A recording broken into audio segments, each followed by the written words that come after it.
Hello and welcome to the Aquarius Podcast. I'm your host, Randy Reed. This episode of the podcast is sponsored by none other than Aquarium Co-op. Now, you're probably thinking I'm going to plug one of the hundreds of quality products that Aquarium Co-op carries during this promo. But no, my friends, I'm going to promote community. So now, what exactly is Randy talking about? Well, if you didn't know, Aquarium Co-op has a new forum out called CARE, which stands for Community Aquarists Respect Each Other. The whole goal is to create an environment where fish nerds can come together and talk about just that, fish nerdy stuff in all its glory.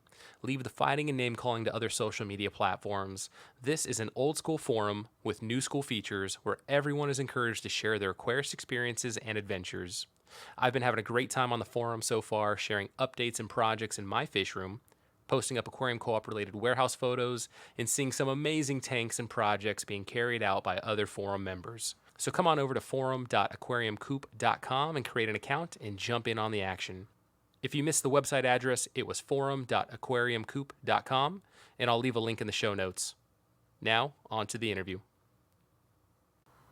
Today's date is Friday, October 16th, 2020. My guest today is Bob Steenfott. Bob is the owner of SteenfordAquatics.com, an online site for fish, shrimp, and snails. He's also the creator behind the Steenford Aquatics YouTube channel. Bob has a lot of experience breeding fish for the Greater Seattle Aquarium Society's Breeder Award Program and propagating plants for the Horticultural Award Program. So, Bob, welcome to the podcast. Well, thank you, Randy. Thanks for having me. Oh, your voice is coming in deep and sultry right there, man. I like it. Yeah, so you just got to witness me trying to go through some takes on doing an intro. A little bit will be edited out, but if people are like, why does it sound like he's laughing? That's because I'm laughing at myself, everybody. Yeah, it's not me. All right, Bob, welcome to the podcast, like the intro said. Let me try and get this microphone somewhere close to my face so that I can kind of look at you and also talk into this thing. So, yeah, man, thank you very much for coming on. You are a former GSAS member. I currently am still. Okay? So you're It expires this month, but okay. So I could say that you are a fellow GSAS member like myself, lover of Aquarium Co-op. You know, I think you're here more than I am here at the warehouse. it seems like it this week, especially. And so local Greater Seattle area resident, and it's like 80 some odd episodes deep in the podcast, and it's about time that you came on here, Bob, and we heard everything that there is to know about Bob Steenfott. Well, this is actually my very first podcast. Ooh. Very first. Audio only, so you showed up in your pajamas, so we don't need to worry about video or anything. So where does it all begin for you? I mean, certainly you didn't, wake up one day and just start a random fish YouTube channel and never have any experience. So for those that don't know you, where do you get your start in the hobby? What is your origin story? Are you talking about just for YouTube or from the hobby? Oh, the hobby perspective, yeah. All right. So I started. I've always had a fascination with animals ever since like my first trip to the zoo, and narrowed it down to like reptiles. And oh man, I must have been about 12 or 13 years old, and I stole all the cinder blocks out of the garage, all the extra shelves, and I had like this cinder block shelf of 10-gallon reptile tanks in various sizes. And then once my family figured out there was nothing they could do about it, they introduced me to my uncle who had like 50 aquariums in his basement, and that's how I then made the transition to fish. And is this in the Seattle area still? Yeah, this is in Bothell. Okay. This is in Bothell. So, that got me started in fish, and I started doing, I guess you'd call them paludariums now, where a mix of water and land. And it was pretty much downhill ever since. I would say I definitely have, even now, I would still say I have more experience in reptiles than I do with fish. Okay. Tell me a little bit about your uncle. Was he a GSAS member, or was he just doing his own thing? He was just doing his own thing. Okay. Well, and this is like 30 years ago. Right. Well, so I don't even know if GSAS has been around for a while, but at least I think since the 70s, I would want to say. And I was like 10. Even if he was a member, I wouldn't know. Sure. What was your uncle doing? I'm curious now. Like, what kind of operation was he running? 50 tanks. I mean, was he a discus guy? Well, angelfish guy? I was 10. It could have been like 20 tanks, but to me, it was massive. Okay. Right? At that when I'm that young. 28. Anything more than like 2 is a lot of tanks for somebody true. new to the hobby. That's true. I don't even know if I remember. I remember there was a lot of 55-gallon tanks. Definitely a lot of like the common fish. There was like the big cichlids and the angelfish. There was loaches. but it was pretty much anything you could find in a pet store he had. Okay, so he was just more of a collector as opposed to a breeder? Yeah, he wasn't. Oh, He okay. didn't do much breeding or anything like that. Okay, so that's like some hardcore passion to, because I feel like it almost justifies itself to have a fish room, to have a lot of tanks. At least I tell myself this. If you're like a breeding operation, right? But if you've got that many tanks and you just have collectoritis, like that's kind of a whole other level of crazy awesome. And so I feel like it sounds like your uncle kind of falls into that category. And so, I mean, maybe that's where I come from too, Yeah. because like you said, I don't have much in the Breeders' Award program. I don't do much breeding, but I still have a ton of tanks. Yeah. Well, I think shout out to Zenzo. I think he's kind of going through that in his own fish room right now, where he was very focused into breeding the African cichlids and kind of making that a thing for himself and doing very well with it. And now he's just stepped back, and it's kind of more of like and collectoritis may make it sound like a negative thing, but he's just kind of got a little bit of everything now in his fish room, and they're more display tanks and more enjoying each individual species as opposed to I'm just going to crank out cichlids and take them to retail stores for store credit or something like that. Yeah, I feel like it's kind of like a roller coaster. Like every couple years, you kind of change your focus in the hobby. At least for me. Yeah, no, definitely. I feel like I've gone through that, and people that listen to this podcast know that I've had various a couple different focuses. The most recent was kind of thinking I'm going to turn my fish room into that discus factory, and I think we talked about that when you did the fish room tour. Yeah. To realizing like I don't think I've got the correct setup. I should have painted all three sides of my tanks black for discus, and all these like various factors where I'd have to completely strip down the tanks or buy new ones that weren't painted to just really set it up for discus. But I felt like the easier option was just to kind of like reverse course, keep the ones that are spawning right now, downsize that, and then focus on some other fish that will make it exciting for me and give me a little bit more variety, but still be able to produce a few select species kind of in mass. So Yeah, and that's kind of where I am. I'm kind of on the downslope of the show tanks, if you will, and I'm starting to get interested in breeding again. Oh, nice. And I mean, it's like I said, it's like a roller coaster. I go from like these maniscaped. Is that Maniscaping? No, that's I don't no idea where that this came is from. episode whatever this is. Bob Steenfott maniscaping. It's like you take a manatee and you put it in a pool. Yeah, I think I wanted to say manicured tanks, and then I'll do that for a couple years, and I'll go back into breeding, and I'll do that for a couple years, and I'll go back into plants, and so now I'm kind of like starting to get interested in breeding again. So Nice. What I definitely want to go back to your origin story and kind of develop that out. But what are you currently interested in breeding right now? What's caught your attention? No surprise. I'm raising up some rainbow fish to hopefully breed for myself and for my website. Which rainbow fish? So I have a few select species that I want to breed, and I've bred them in the past, like Praecox rainbows, the Gary Lang strain of Bozemantes. I have those. The Blaheri, I have a really nice strain again from Gary Lang of Blaheri, and those are the ones I want to focus on first. I have some Amari, and there's one more species that I can't remember. Okay, I think because it ties in with your website, I think we'll come back and we'll talk a little bit more about rainbow fish. But in general, what's your swag on how much longer it takes to get? I guess we're not going to get off rainbow fish because I'm going to ask you a question about it. To get a rainbow fish from up to sellable, shippable size compared to like an angelfish.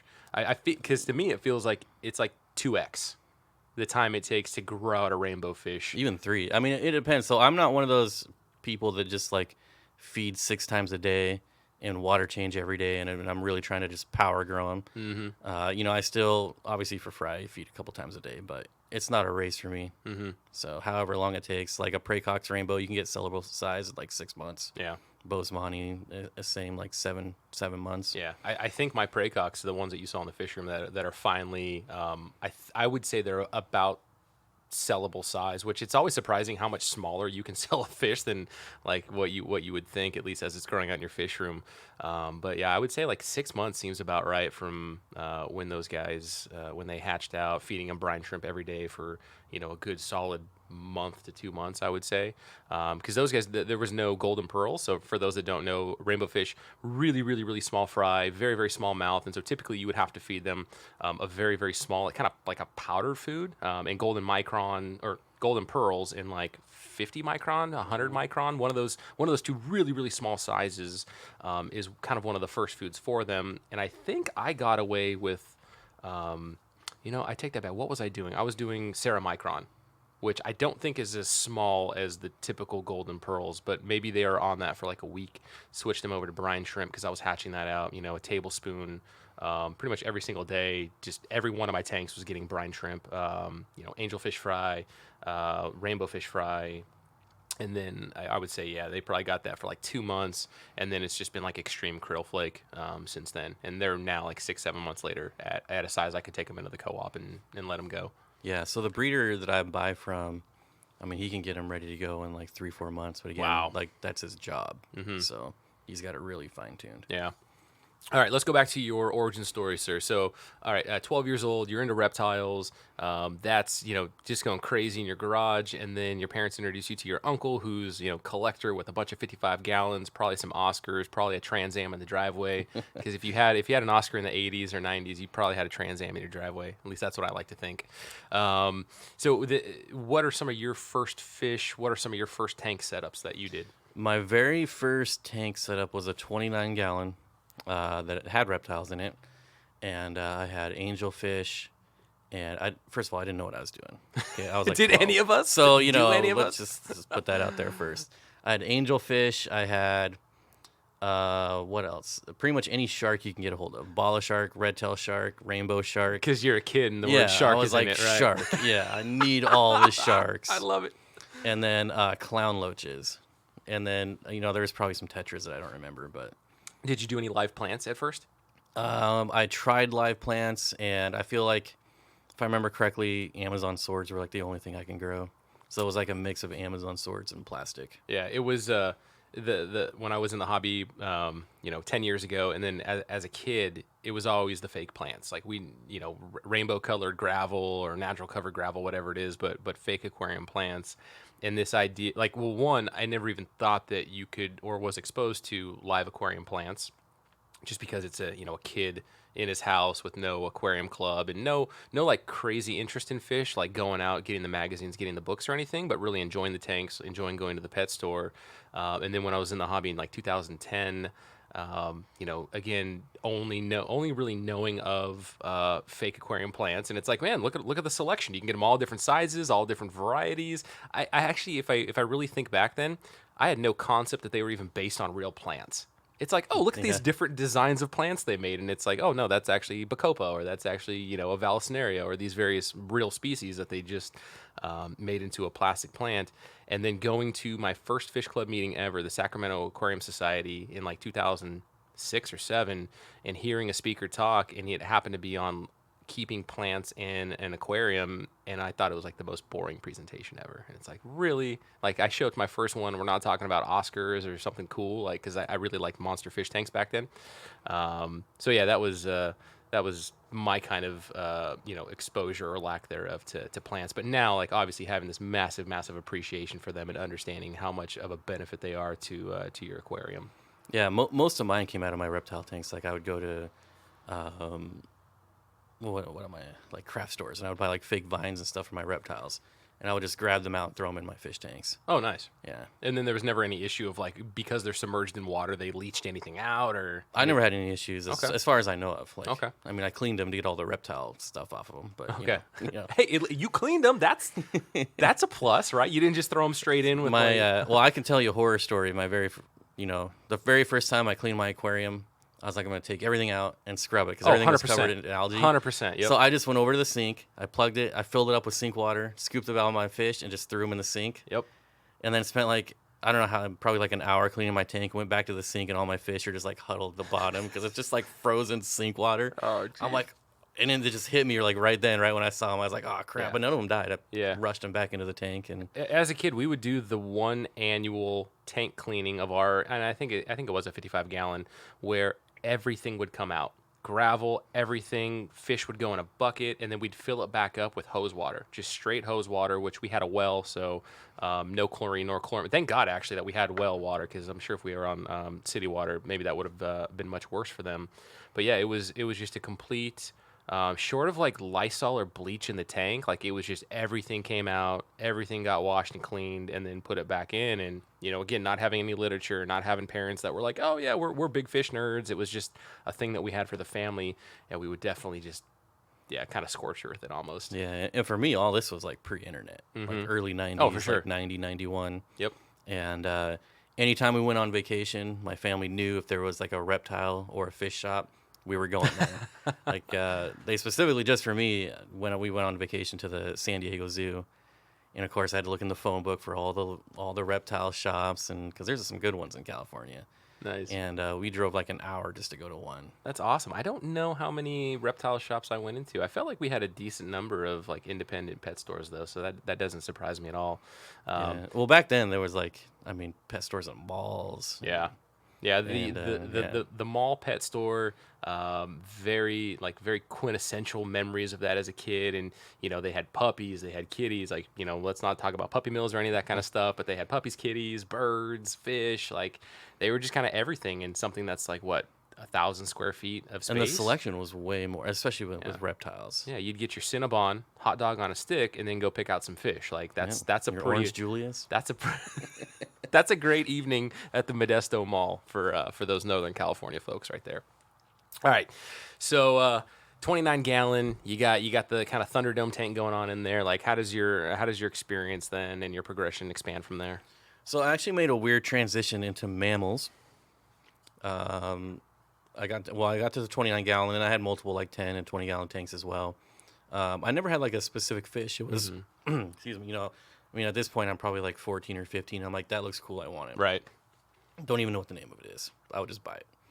And I kind of made this weird transition into mammals, and I got ferrets and sugar gliders, and my room was just like crazy with animals. And then all through high school, and then after high school, college, and I moved out, got rid of everything, and I was out of the hobby, out of all animals for quite some time until I was done with college. Mm-hmm. And then did you miss it at all? Do you remember like having a void? I replaced that void with other things that other hobbies. Yeah. And but anyways, when I was done with college and then got established, that's when I went like full hardcore back into aquariums. Okay. And then what got you back into it though? So I was actually out hiking, and there was like this little dried up stream and a bunch of stickleback minnows flopping around. And so I scooped them up in my water bottle and just brought them home. And I still had like one 10-gallon tank that I had kept for some reason. Nice. And I filled it back up, and I just sat there and I watched them swimming around for like 2 hours, and that was the end of it. Yeah. Like, I immediately went to Petco the next day. Got the filters, the heaters, like it went just all out. And what year was this that you got back in? Oh man, this would have to be like late 2000s. Okay. Like maybe like 07. Okay. Yeah, so that's about the time when I was in it. And then as you get back in, did you discover the forums? So the first forum I actually remember going to was the Planet Tank. Okay. Because when I got back into it, like I got back into just plants. Like because I've been doing so much hiking and everything outdoors, like I want that in my aquarium. Okay. And so the very first thing I found was like the planettank.net. Okay. Oh, interesting that you would you went into to plants, kind of getting back in. Obviously the sticklebacks, hooked you, but then kind of going towards plants. So then was it just like one aquarium just maxed out with plants, or did you do Well, I like to think it was destiny, because the next day when I went to Petco, they were having their $1 per gallon sale. Oh, nice. And I was like, this 40-gallon tank is only $40. It's like, I'll take all of them. And that's how it started. That's awesome. But when I went further in with reptiles, I went from like the fake rocks and all the stuff you can buy on the shelf to all natural. Mm-hmm. And so when I got back into aquariums, it was like that same mindset. Gotcha. All natural. Gotcha. Okay. And what kind of successes, what kind of failures did you have early on with the planted stuff? So actually not much, because I didn't really go out of my comfort level. Like it was all Amazons, Anubias, Crips, and I knew this time to actually research, unlike when I was a kid and just buy stuff. And so like I spent so much time on that forum and reading about water parameters and what works well and the Seattle water, and really started learning about that stuff. So I mean, I definitely spent a lot of money killing plants. I think we all do when we first get into it, but I don't really think of it as failures that much, but just like learning experiences. Yeah, for sure. And at least with plants as opposed to the fish, I mean, you you don't feel nearly as bad if you kill off a plant as, if you lose one of your fish. So that's for certain. Yeah. I mean, there was definitely the times when I'd go on there and I'd buy like this super rare, expensive plant and it would just die. Mm-hmm. I mean, that if there was a failure, that would be it. Just because it was like, ooh, this is cool and new. And I remember I got like a Nubius pangolino or something, like some special group buy first time in the U.S. and spent like $80 for like a little rhizome with like 3 plants on it. Oh, man. And then I put it in my tank, and then I don't remember if I super glued it or if I used string, but somehow it got detached and then I never saw it again. Like it went off somewhere in all the plants. And so I'm sure it still might be in there because it's still in the same tank. But what was the plant buying scene like in 2007, 2008? Like, I obviously there's no aquariumcoop.com. I can't imagine that there were many .com outlets for you to purchase plants from. No, I think it was all done on forums. I don't think I went. Man, I don't know what would be my first website I went to buy plants. I mean, not counting Facebook, like an actual company. But it's basically just like hobbyists, some guy in Southern California that imports from overseas is like, hey, this is what I'm bringing in, and who wants in? So on I it? didn't even do that. I would look for like clippings. Okay. And because I know like that's gonna make it easier for me. Mm-hmm. Like At this time, are you plugged into GSAS? I haven't logged in probably a couple months, but I mean, no. I mean, at this time, in like 2007, 2008. No, nope. I had no idea. But I didn't learn about GSAS until I went to Aquarium Co-op for the first time. Okay. And Corey told me about it. Okay. And when was that? So if you're in 2007, Corey opened up in like 2012, 13? Yeah, the timeline's getting kind of sketchy. I don't know the exact. It was within the first year he opened. Mm-hmm. This is your testimony, by the way. So if you're wrong, we're gonna hold you again. We're gonna hold it to you. Sure, that's not the first time. But I remember. Basically, I was on Craigslist looking for used aquariums, and back then Corey used to advertise his shop on Craigslist like every day. Oh, nice. Yeah, and I was like, Aquarium Co-op? What? This is a fish store, and I work like 10 minutes away. Mm-hmm. And I was like, oh, I'm gonna swing in after work, and that's when I met Corey, and this is when he was like the only employee, so he was there all the time. Yeah. And so I would stop there all the time, like a fish nerd, obviously, and then like I was the annoying customer that would just sit there and talk to him. And that's basically how we became friends, is I forced him just from going there and talking to him. But he told me about GSAS, and then I went to the first meeting. Nice. I don't remember the first meeting I went to, who it was, but was it at the library back then? Or was it at SPU? Yeah, it's been at SPU ever since I've been going. Okay, so SPU is Seattle Pacific University. For those listening, it's to the northwest, just a little bit of Lake Union, in kind of north of downtown Seattle. So. Yeah. Cool. Which is a mildly inconvenient location to get to if you live anywhere that's not across the street from SPU. It honestly has kept me from going to a lot of meetings. It's tough, man. That's a whole other conversation of like we need to do once pandemic aside, like we need to do a better. And I say we, I would love to see, given the traffic situation in this greater Seattle area, if we had satellite locations where people could physically meet, do like mini swaps, mini auctions, but have like a virtual presentation. Like clearly we're doing it right now for the entire club, but if everybody met at SPU and then that video was broadcast live to a location in, let's say, Woodinville or Bellevue, east side, somewhere in the south, like, I don't know, Federal Way, and then somewhere up north like Everett, I feel like that would strengthen the community and more people would then get involved and participate. So for me, the speakers are cool. I'll definitely make the trip down there for like a Gary Lang or a Barbie, the Pleco Queen. Pleco Barbie. Pleco Barbie, yeah. But for me, it's also about that auction. So I wouldn't go to a remote one because that's how you get your plants for cheap. But so I'm still advocating that each location would still do an auction after the presentation. Yeah, it would just be, maybe it's not full on auction or it could be swap. It could be a swap. It could be somebody's, just going to sell their clippings. Like they have an idea of what it would probably go for in the auction, and so they're going to go ahead and offer it up there. Something where there can still be kind of that commerce aspect of it to get, the good variety of whatever it is, but just make it so that people would, it's still at least, have some sense of like physical community with each other, because it's just, it's pretty brutal for somebody once traffic like really gets going to make it to those meetings and get home at a reasonable time too. Well, yeah, especially because they go to like sometimes 11 o'clock at night. They do. And when you're an hour away with no traffic, not Yeah. that there's traffic at midnight, but still, Yeah. like just getting there, yeah, it's so unless it has to be like a really good speaker. Mm-hmm. All right, so let's go back. Let's go back into the time machine. You are into plants. You're doing all that good stuff. How do you then transition into like getting into breeding fish? Oh boy, it was African cichlids, Mm-hmm. and it was probably just because they are super easy to breed. And they're colorful. Yeah, yep. Oh man, I couldn't even tell you the first fish I bred. I don't have much for a memory. It's okay. So one of the things I have too is when you actually finally did get plugged into GSAS, and you never went up to Conway before Corey opened up co-op. I went to Conway once, and that was enough for me to not go back. Okay. Like, Say no more. yeah. Say no more. Which He, unfortunately, I mean, Jim was a super nice guy, but yeah, it was. I had one experience buying fish, and he said it says right on the cash register that GSAS members get 10% discount, and I was like, "Here's my card," and he said, "Well, the fish are already too cheap. I can't give you a discount." oh, that's a bummer. And I'm like, You got to price accordingly. "I know. If there is a, You're advertising it right on your register," man, don't and he's like, "These are already too cheap." yeah. Because then I would imagine if like the price was just 10% more, you probably still would have bought them. Oh, yeah. Like you would never would have known. You would have got your 10% discount. You would have went on your merry way.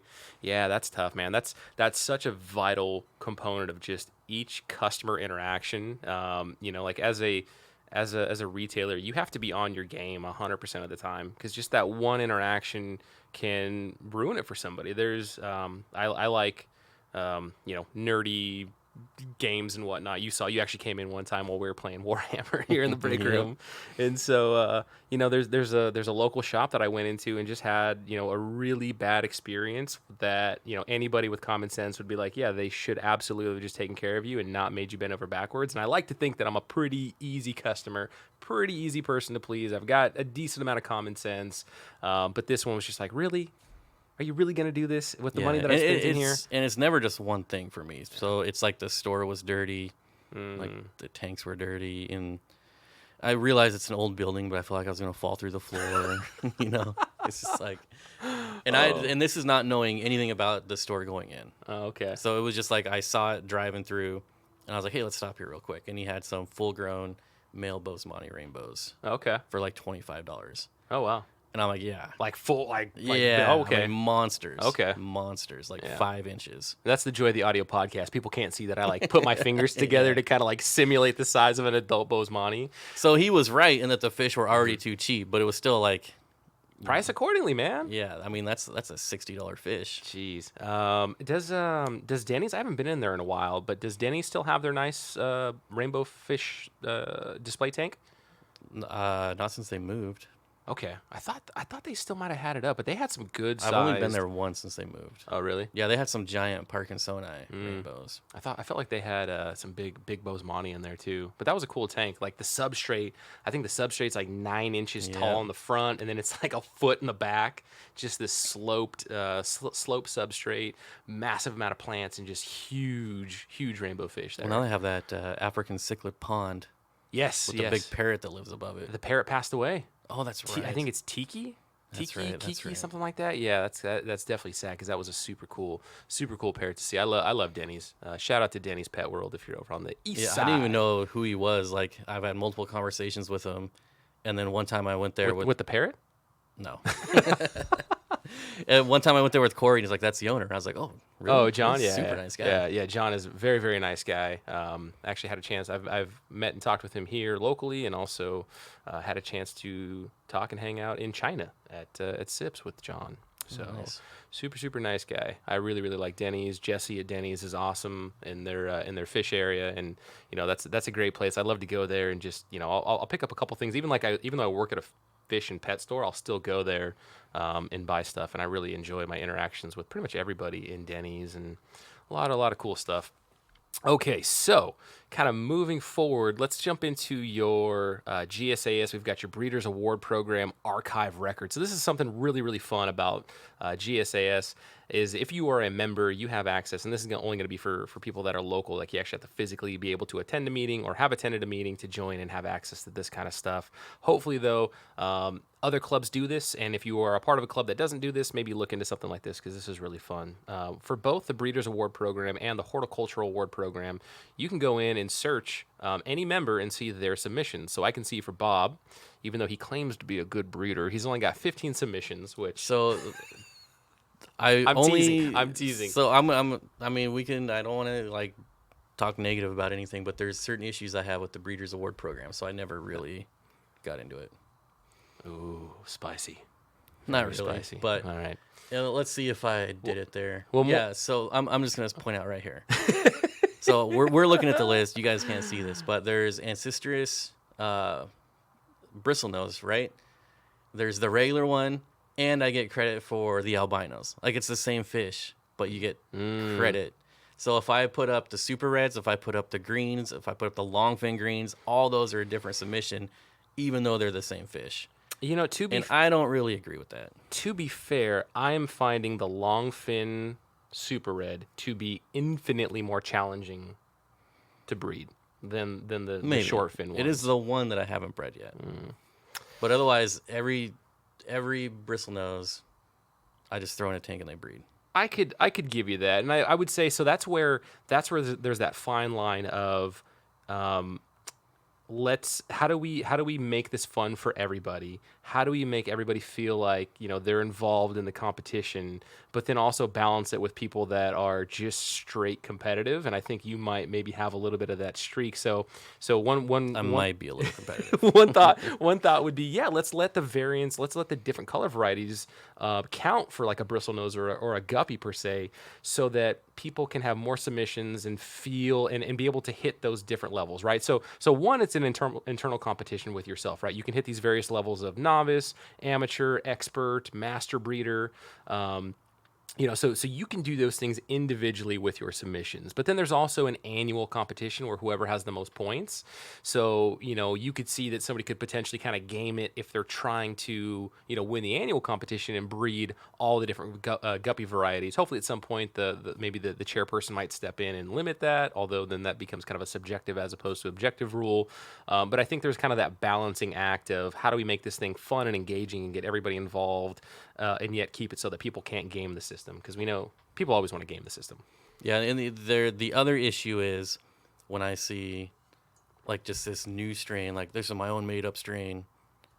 Oh, and it's like that takes years, and I know that you bought this fish like 7 months ago. And now you got one guppy that came out with a different color, so now you're calling it your own strain and you're submitting it for points. Oh, nice. Like that happened, and so it's just little things like that. For the record, you only have, of your 15 submissions, only 2 have a photo. I would have declined every single one of them had you not put in photos. Yeah, that's half the fun. Half the fun is the photos, like being able to go in here and see a picture of. Let's even see if it's a good one. Yeah, your blue Neocaridina blue pearl shrimp. You got your picture in there. You got one little guy just chilling. That's a good looking shot with buried up. Yeah, nice. I'm telling you. And wait, this is the blue pearl. What's the date on it? Where's our date? Date submitted 10/31/2016. Yeah, before they were mainstream. Look at this guy. His tank mates. We've got you've had green neon rasbora, ember tetra, pygmy cory, Okefenokee? Yep. Okefenokee Pygmy Sunfish? I bought that fish just for the name. What in the world? Okefenokee. I would assume that's like a lake next to Lake Okeechobee. No, Okefenokee. What is Florida? That's what I'm saying. Like Lake Okeechobee is another lake. I don't know. Does it say there? That is a fantastic I'm telling you, looking fish. I don't have them anymore. Whoa. But I wish I did. I've been trying to get this fish for like a year from people in Florida. All right. I'm juiced up. Why didn't you tell me? I was just in Florida, man. I went birding on my day off. Like I could have went I could have smuggled some of these back to us. This fish is like a 1/4 inch long, full size. Oh my! I'm exaggerating. I was gonna say a 1/4 inch. They're definitely like an inch or less. All right, this is if I remember, I'm gonna link this in the show notes because this thing is a stunner. Yep. Wow. So Okefenokee Pygmy Sunfish. Let's learn some more about this guy, everybody, because this fish, aquaculturestore.com. I swear to God, Robert is buying something from this store right now. $8. Dude, I think I'm about to tell Robert what to add onto his order. Do you want to get some group of?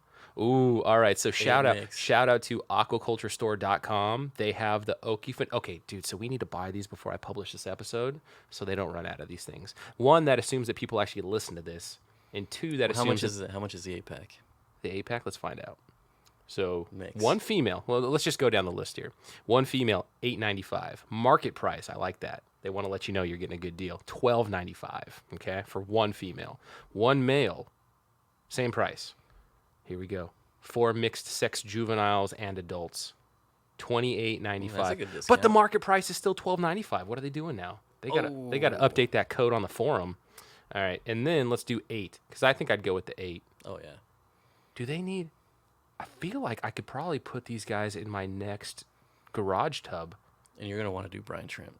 Oh yeah, I've actually 2 days ago. Oh, dang it! Yes, I did. I made my brine shrimp last night. I'm firing back up my brine shrimp because there's some more breeding activity I want to do. Eggs. All right, 8 mixed sex juveniles and adults of the Okefenokee Pygmy Sunfish, $38.95. That, folks, I think that is a steal. But yeah, Robert, I'm gonna tell you a secret. Look for them on Aquabid because they're like way we can do that. We've got technology. Let's do that. I haven't seen them on there for a while, but that's where I got mine, and they were like $3 or $4 because they just go and scoop them out. So if you can't find them, that cheap price does us no good, Bob. Come on, let's just do Pygmy Sunfish, FISH. Nope, I didn't spell that right. Okay, no, that's right there. I just don't think they're. I don't think they're just type in pygmy or sunfish. I'm gonna type in sun. Don't tell me what to do. How dare you? Yeah, the banded one doesn't look that good.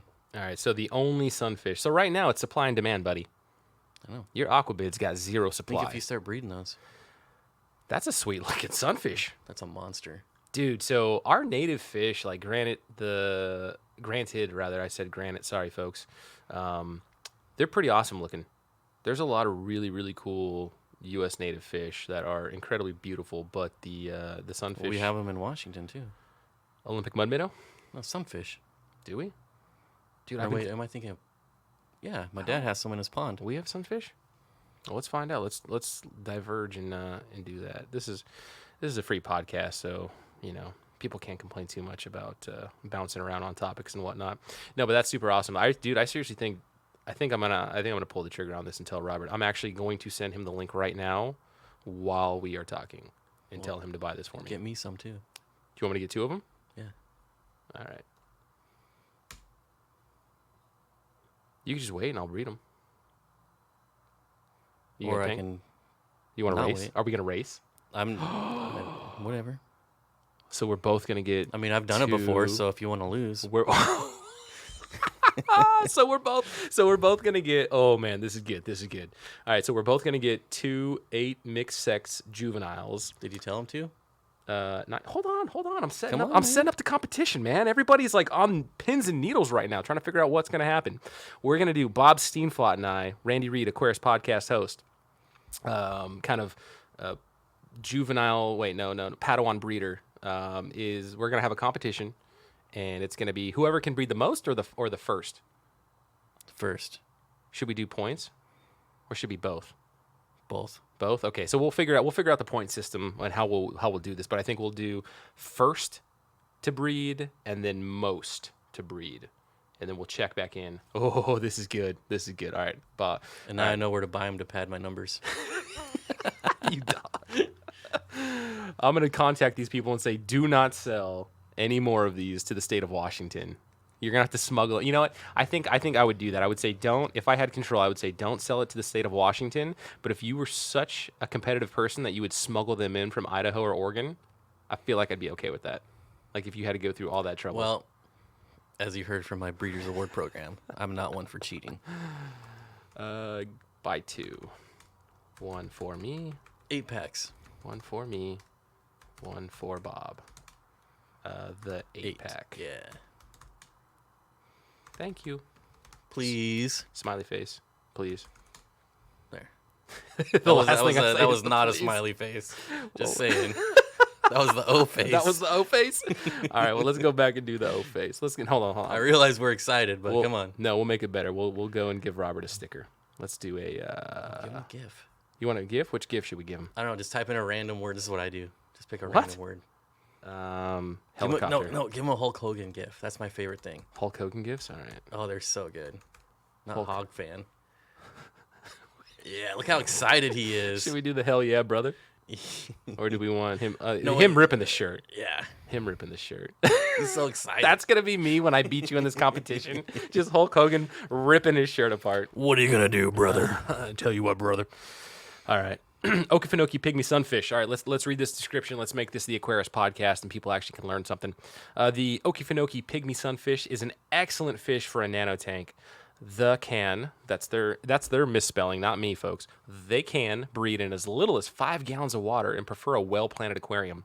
The males turn black with iridescent bars and fins, and the females are brown or mottled in coloration. Requires live or frozen foods. I swear, dude, if we can breed this thing and supply it to the co-op, I bet Robert could sell a ton of these. And I'm going to guys. say it says turn black with iridescent bars, iridescent blue bars, but that is 100% the case. They are jet black with blue, just bright neon blue. So if you showed me this, I'd be like, oh, cool, that's a cool looking killie from like South America or something. Yeah, it does. It looks like an annual killie fish. Okay, and then let's learn a little bit more about this. So we've digressed off the main topic, but this is what I love about this podcast and just fun conversations is you go down these rabbit holes. They're still, most of them are mildly related to the hobby, but like you just go into, like I had no idea that we'd be talking about the Okefenokee.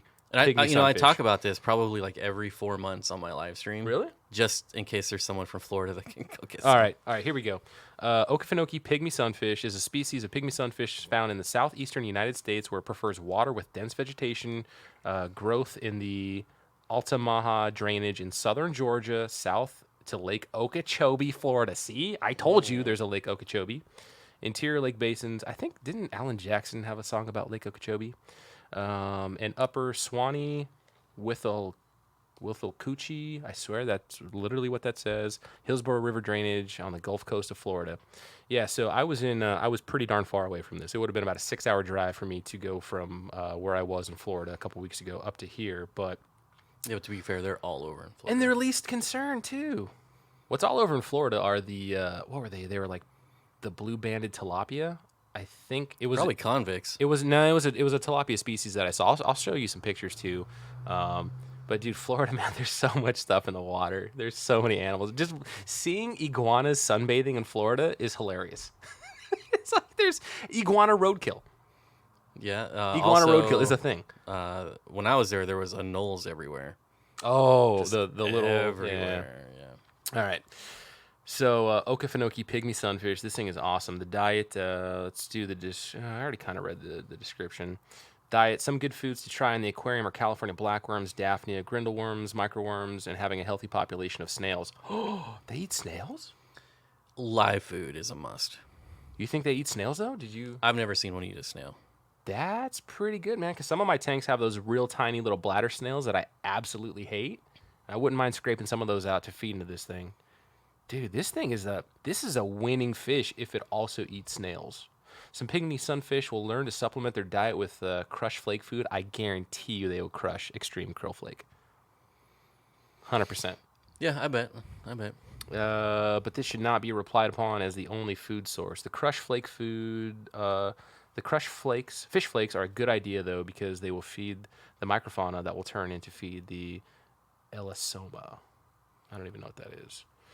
They like pH ranges from 6 to 8, solid. Now, this is all Wikipedia, so I don't know what these sources are, but we're going to take it as gospel right now. pH 6 to 8 and a preferred temperature range of 4 degrees Celsius to 30 degrees Celsius? What? Elasoma is the scientific name. What Elisoma? What is that? What are you talking about? That's the scientific name of the sunfish, of the Okefenokee. Oh, Elisoma Okefenokee. Okay. Elisoma is the genus. All right. So they can go down to 39 degrees. These are perfect for my 150-gallon tub in the garage. I'm telling you. Dude, I'm so happy that I was like, you- man, Bob's going to come here. We got to have an interview. But now I'm joking. Now you I'm got joking. something out of it. I'm joking, folks. No, that's fantastic. Seriously, everybody check this fish out, man. This guy is awesome. And any listeners in southern Georgia, North Florida, I mean, we're just gonna buy these things. Like I think logistically working that out to get these shipped to us is gonna be a nightmare. Might as well just have, just buy them off that website. $40 for 8. That's not bad. What's shipping? I don't know. I guess you're ordering anyway, so it doesn't matter. Oh, we're splitting that for sure. Just send me a bill. So if I pay for shipping, that gives me plus 14 days. On the that gives me a 14-day gimme. So if you breed, and if I can breed within the 14 days of that, then I win. If I pay for shipping, do you want those terms? Doesn't matter to me. I'll still breed them before you. So you got, but you have to do it before. You have to do it in more than less than a 14-day swing. I'll pump these full of steroids as soon as they get here. Hormone steroids. No, I'm gonna run. I'll send them to a lab for analysis, man. We're gonna send them to the Olympic. juicing? We're gonna send them to the Olympic athletics committee and have them tested. All right. And so, how did you come across this fish then? So we're spending a lot of time on the Okefenokee Pygmy Sunfish, but that's I okay. came across this fish on Aquabid just cruising around. Okay. And then you just saw the pictures and were like, this thing is sweet. Yep. So I used to have a job where I sat at a computer for 10 hours a day. And so all I would do is look at fish lists all day long. And do you think? And this is not Photoshop. This is not like these pumped up blues. Well, you can tell like the blacks are the shadows are turned down to make it darker. Okay. So. But yeah, you can get it to look like that. All right. What about this guy with the potato phone? Let's see here. Where'd that potato phone shot go? This one right here. That's pretty accurate. That is crazy. That's like the dark ram. That's like the black German. So the neon, I compare it to like the Parasiprochromis. If anyone's ever seen one of those. I probably saw one of those at the Extreme Farm Tour. Probably not. No? Hold on. Parasiprochromis?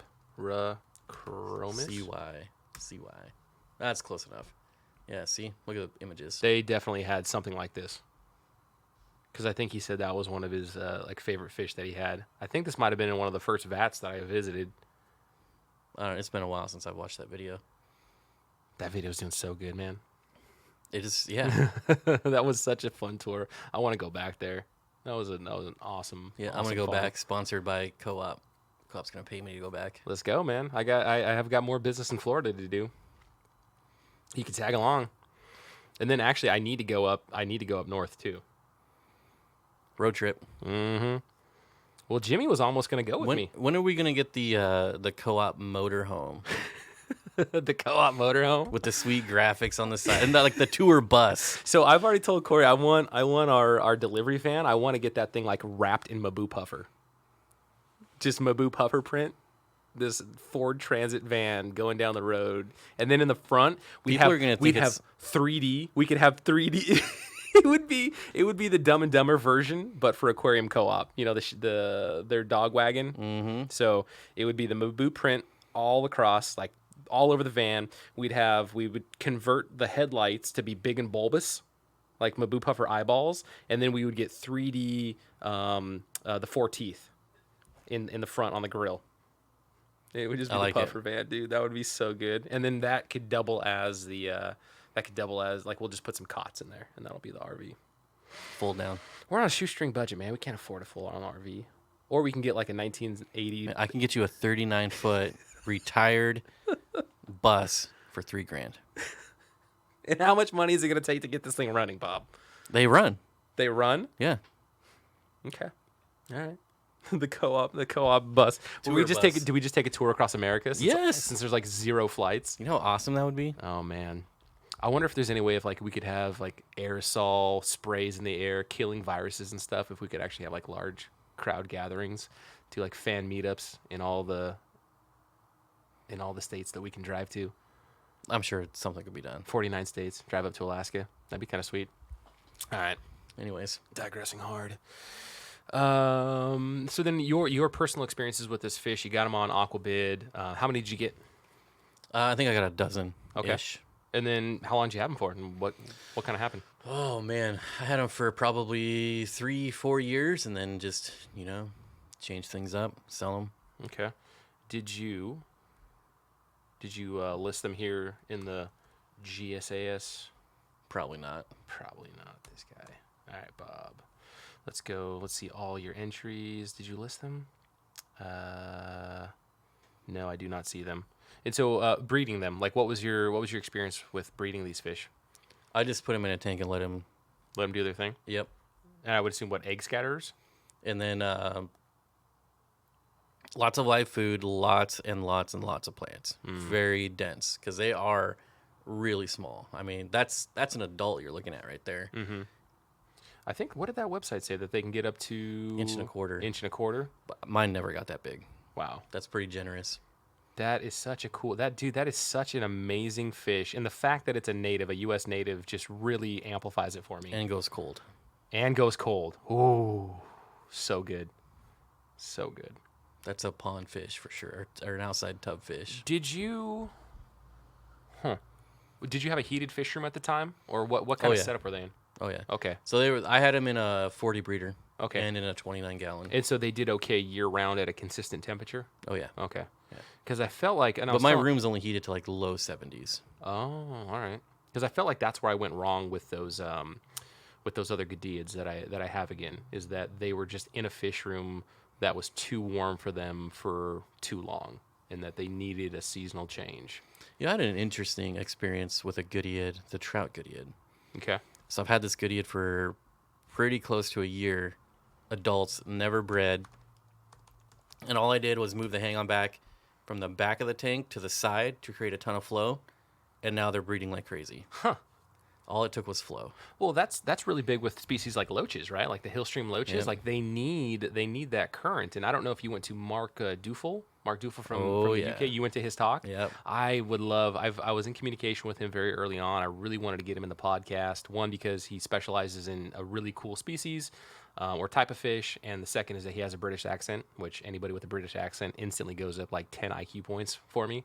But yeah, I mean that's pretty. What made you do that change? Was it just you were changing things up for the sake of changing it? It was actually because of duckweed, and so I was just I wanted to create more flow to help kill off all the duckweed. Mm. And basically, I move it to the side, forces all the duckweed to one side of the tank, and then I could just scoop it out. Ilydon fricadens. Yep, The trout Goodyead. it's by far my favorite. Did you get them from Greg Sage at Select Aquatics? No. Well, they might have come from there, but I got them from a GSAS member. Okay. That's a pretty cool. And so the trout, because of the speckling on the body, is oh wait, no, that says butterfly Goodyead. That says trout Goodyead right there. Yeah, it's got the black spots. And is that kind of why they call it the trout Goodyead, because of the body the body coloration looks kind of trout-esque? I don't really look at name origins. See, I love that. That's like I'm not like crazy into biotopes, but I love understanding what the genus and the species name translates to, because more often than not, like if it's not named after like Herbert Axelrodi or something like that, or Gary Langai, like the name means something, and it's like, oh, what's the etymology of that name? And usually it has something to do with like their physical description or their behavior or whatnot. Or who found them, or where they're collected. Or who found them, or who collected them. Yeah, those ones aren't as fun.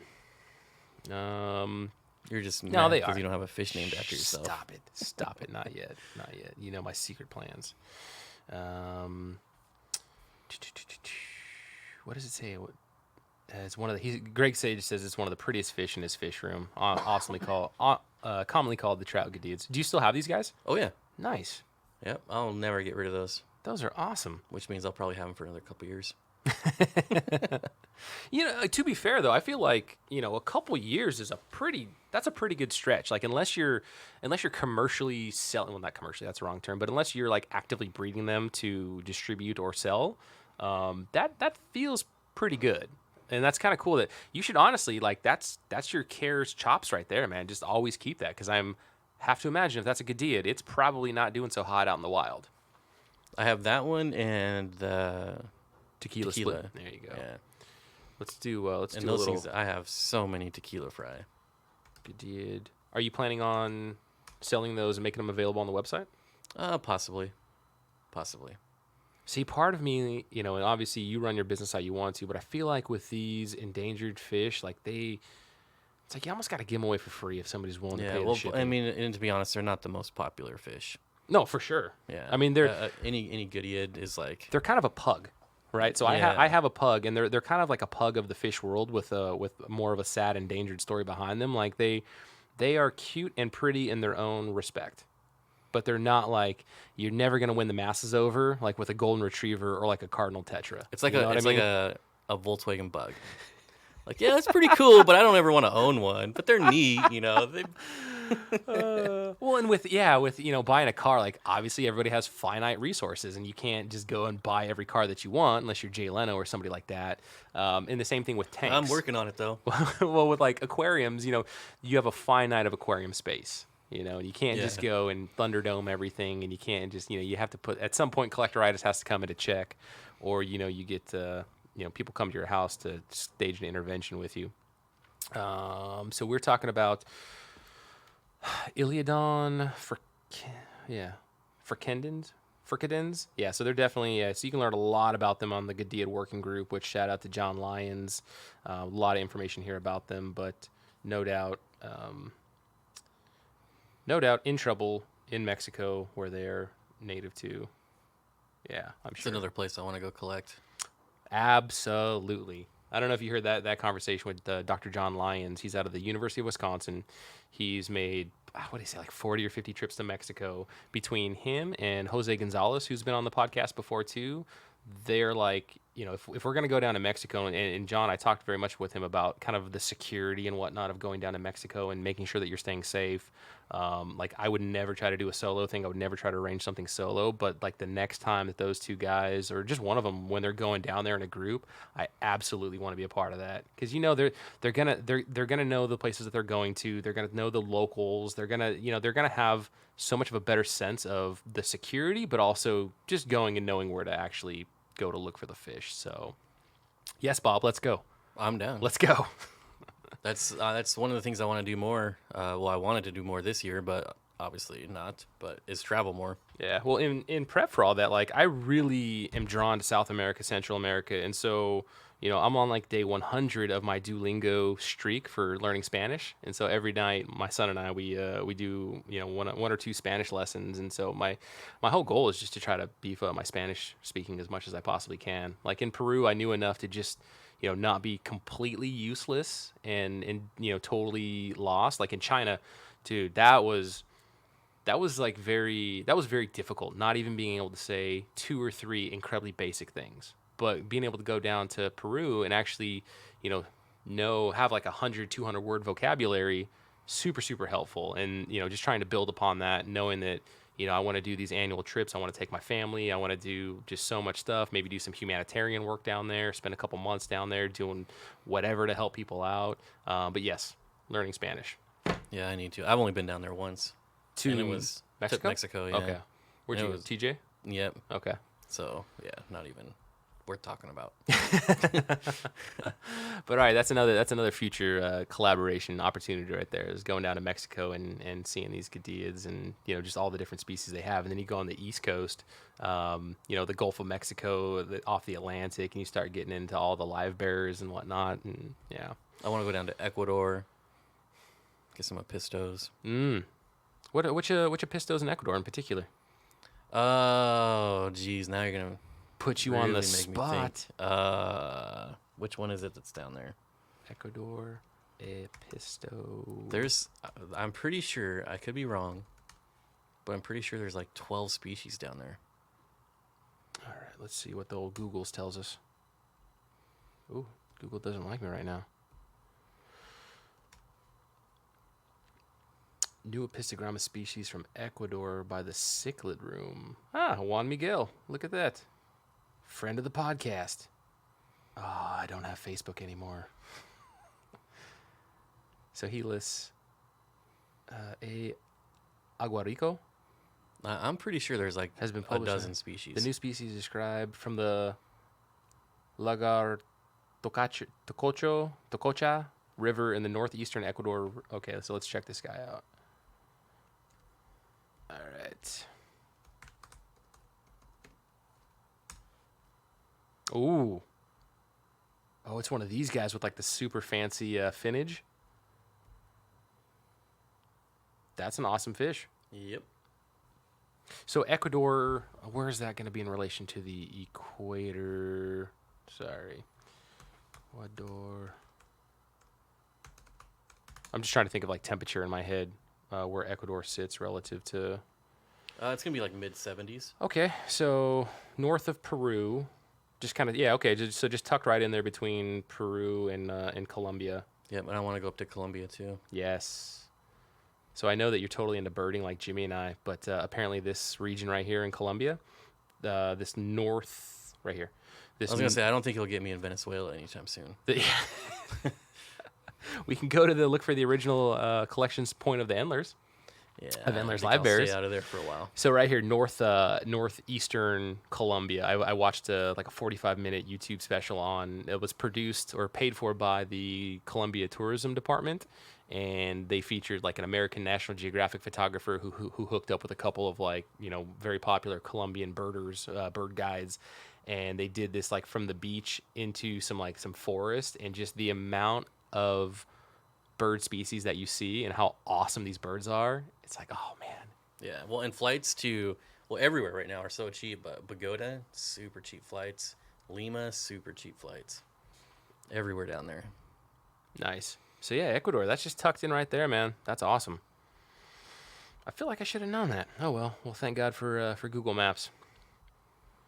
All right, so let's talk. Let's see, man. We're already hitting an hour, and we spent like half the time talking about the pygmy sunfish. Going hour That's number okay. 2. Let's plug Steenfott Aquatics here, and then I think we've got plenty to have you back on in a couple months, and just do round 2 We with haven't Bob. got the plants yet. We haven't even got to plants yet. Let's not even talk about plants. Let's save your plant experience, which I know. Oh sure. We'll save that for next time. You talk about my breeding, which I have like 15 submissions, and I literally have like 1,000 plant submissions. But hey, content for next time, my man. All right, so, Horticulturist of the Year award right here. oh, what year? What year? I don't know. Does it say on there? Does it? I don't think so. I don't think there's like a bio section about It's you. probably 2016. Because look at that. See, if Roy was running this thing, man, he should have rejected all these submissions with no photos. He just gamed. Well, the it's system. because one photo has like 8 different species in it. Then you should have put that in there 8 different times. Nah. You should just use the same photo over and over again if that's the case. And then I would want you to actually have little arrows that you added to say like this one right here instead of just a blanket picture. I'd be such a hard butt on that. Nah, this is GSAS, man. Which technically I run the CARES program and I do a terrible job at that. So, yeah, shoulda, coulda. Okay, so yeah, you've got quite a few entries, 55 of them. It doesn't specifically call out that you were the winner of Horticulturist of the Year award, but yeah, let's put a pin in that, man. Let's talk about that next time you're on. I want to talk about what made you start up SteenfordAquatics.com. Well, who doesn't love buying fish? True. Yep. True. Clearly, in this podcast, we, short of charging the credit card, have bought 16 fish. That's very true. That's very true. So I started this as just a way to kind of supplement my income and at the same time getting out quality rainbow fish. Most all of these rainbow fish are specifically line bred, and we can track the lineage to Gary Lang or Gerald Allen, Lori. I don't know how to pronounce her last name, but like really known, rainbow fish people. Gary Lang from Missouri.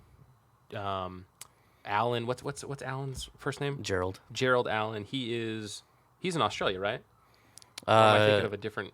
I believe so. Okay, and then Lori is from She's in California, I believe. California. Okay, cool. But like in the rainbow groups. Gotcha. I know her last name, but I've never heard anyone pronounce it, and so I don't even want to.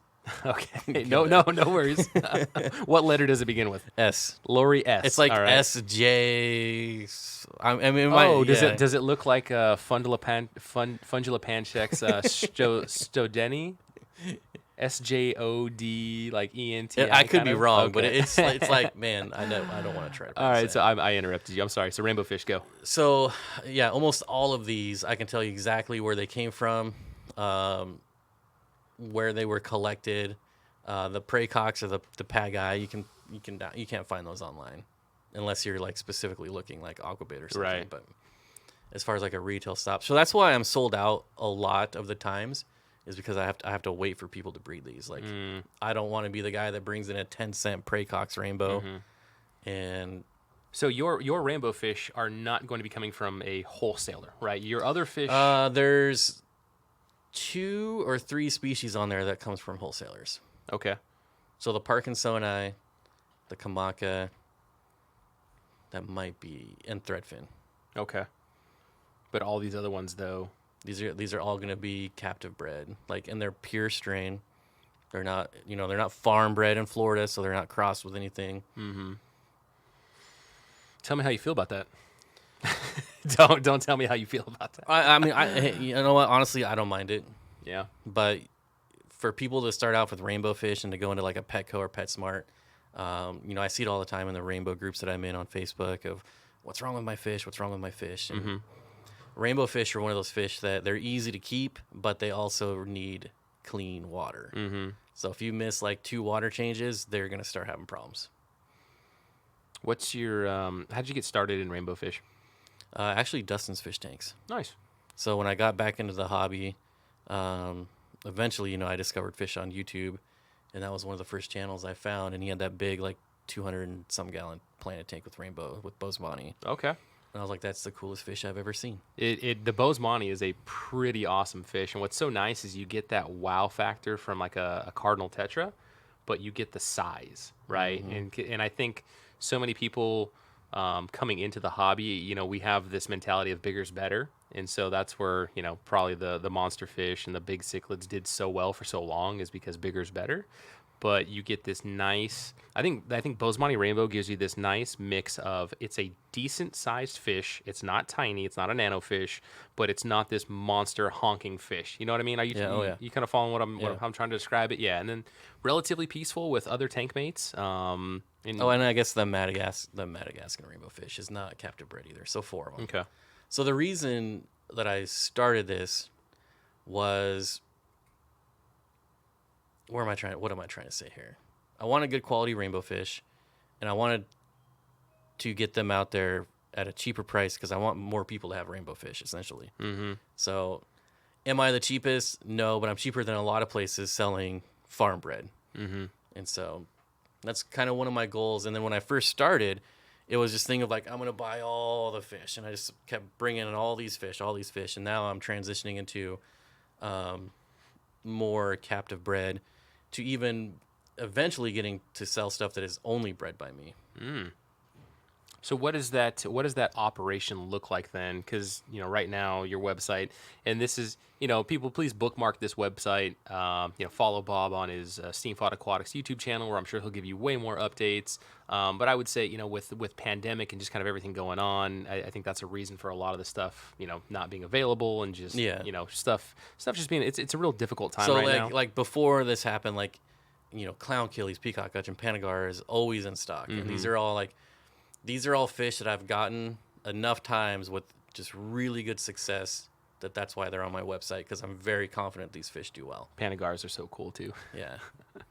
I'm going to try to breed them next year. Nice. Okay, so what does your operation look like then to support Steenfott Aquatics? So at first it was as many tanks as I can fit in my fish room. So I had 10s, 20s. 10s and 20s, like lengthwise, like just crammed in there. Yep. And now, since I'm going to go back to breeding and I want to sell fish that I breed, I'm taking out all the 10s and replacing them with 20s and 40s. And I'm going to colony breed these. Okay. How many tanks are you going to be up to? We'll have about 40 to 50 right now, and I'm hoping to get it down to under 40, closer to 30. So I have 2 fish rooms. One, the goal is to make it 2 fish rooms. Yes. This guy. Well, I mean, they're not great yet, but they will be. So one of them, my goal is to be like a show like for if people want to come over and hang out, like YouTubers come over. We have all these like nice planted show tanks. Okay. And then the other fish room is going to be breeding. Okay. So yeah, I'll keep all the adults in like the show fish room. Are you gonna make it easy on yourself and do species specific show tanks so you can just Yep. drop a spawning mop, pull it? Exactly. There you go. All right. Yep. Yeah. So for those that don't know, within the genus, I believe it's how it works. Within the genus, rainbows can crossbreed. Yep. Outside of the genus, they can't crossbreed. So if you put a group of Chillerthena of one species in the same tank as a Melatonea of another species, you can do the same spawning mop, and you should get 2 distinct spawns from there, assuming they're both using the spawning mop and they're not eating each other's eggs, right? Assuming you have eggs, you should get both species without crossbreeding. But if you take a Melatonea bosemani and a Melatonea praecox, do the same thing, they will crossbreed. Yeah. Because they're in the same genus. And I'm hoping to do like multiple species, not of rainbow fish, but like in here I got spawning mops with rainbow fish, and maybe I have corridoras. Maybe in the other tank I have rainbow fish and a pistos. So I want to breed multiple. Are you concerned about corridors eating rainbow fish eggs? Not at all. Not at all? Okay. No. All right. Because I successfully had corridoras and rainbow fish spawning and breeding in a 75-gallon tank before mixed. Now, granted, there was heavily planted, heavily carpeted. And that's how I would do it. Okay. Cool. Exactly. And yeah, I mean, rainbow fish spit out hundreds of eggs. Yes. So are a couple going to get picked off? Sure. So remember in the video, I've got the Chillerthena fasciata, the ungulum, which are really, really awesome fish. So let me know if you want some of those, because I think once this next group just kind of grows out, I don't know if I'm going to keep them and still work with them. I think I need to submit for my bat points for them, because I've spawned them a couple times now. And yeah, so let me know, because they came from Gary Lang. I bought them at the GSAS auction. All right. Yeah. All right. I'll definitely take them. Oh, no, I'm sorry. Yes, they came from him, but those were the pre-order ones, because he brought a couple different juvenile groups for pre-order. And so that's what I also did there. have species that are not on my website. Ooh. Holdbacks, secrets. Secret menu like In and Out. Stuff that's, maybe not been in the hobby. That's awesome. So okay, so then where does Papua New Guinea, Australia trip rank to Ecuador or Mexico? well, when I hear Gary Lang talk about people getting kidnapped, It's crazy. talk about him getting leeches on his eyeballs. He got a leech on his eyeball? Do I remember that when he Was talked that Gary about it? Lang? That might have been someone else. But he talks about leeches all the time. So, but somewhere along the line, someone got one on his eyeball. Like they looked up because they bomb you. I did not know that. Yeah, I got leeches on me in Florida, but I don't remember. They were in the water. Yeah, there's some that they'll just hang out on leaves and they'll like boo, and so he looked up and it went boom right in his eye. Corey is just like dead set on going to Papua New Guinea. And I don't know. So the like I'm not worried about going, but I would be worried for other people. Yeah, so the with Papua New Guinea, and I'm no geopolitical or expert on the country, but from what I know, it's a tough place to go because in the urban areas you have one type of crime and violence, and you're susceptible to this kind of thing happening to you. And then even when you get out of the urban areas and you start going into these villages and these other places, it's a different type of like, oh, now this could happen to you because they don't like outsiders interfering on their native lands and that kind of stuff. And then in the urban center, it's like, oh, you could just straight up get kidnapped by these gangs that are in the cities. And the infrastructures are just terrible. Yeah. So it's not like, oh man, you just fly into this main city, you just got to survive the main urban area, and then once you get out to the forest, you're okay. Like that's not how Papua New Guinea is. Yeah, I mean the only way I'd go there if it was like with Gary Lang. How about Australia? They got rainbows. But you know what they also have though? Crocodiles. I don't care about crocodiles. Dude. Like I want to go to Lake Tanganyika. I mean they have them. Oh man. I'm not worried about crocodiles at all. Oh, I want to go to Africa so bad, but the crocodiles, the hippos, the cobras, I want to go water. to Tanzania side of Tanganyika. Man, I'm gonna crash with Frank Amir from Sarah because he's from there. You should listen to that episode. That was a great conversation with him. But Frank Amir from Sarah, he grew up. His father owns some pet stores in Africa. Was it Tanzania? What country? What country is Frank from? But it's one that borders Lake. Jeez, I don't even want to say it. Let me Google this. I actually had a secret trip planned this year that got canceled because of COVID. To Iran, actually. what? Yep. So in Iran, He's from Kenya. He's from Kenya, and he would spend him and his family would go from like Nairobi. They'd go to Lake Victoria for fun, like as a family thing. I would How too. wild is that? Which for them, it's like, oh, that's normal. That would be like you going to your Great Lakes, which I've never done. But I've never done either. Yeah, for well, that's the thing. We're like, if you talk to somebody from Africa and you're like, you've never been to your Rift Lakes, and it's like, well, have you ever been to your Great Lakes? Touche, my friend. Well, there's so many lakes right there. You just go to Tanzania and travel around. Yeah, I mean, it's a lot of things can eat you there, and the flights. I think even when the flights were good, it's you're making like what 3 or 4 connecting flights. Oh yeah, it's long trip. And that's and that's what I've really appreciated about doing Central and South America. If I just kind of felt like, okay, if I'm gonna go deep and specialize in like travel, like don't get me wrong, I want to go to Africa.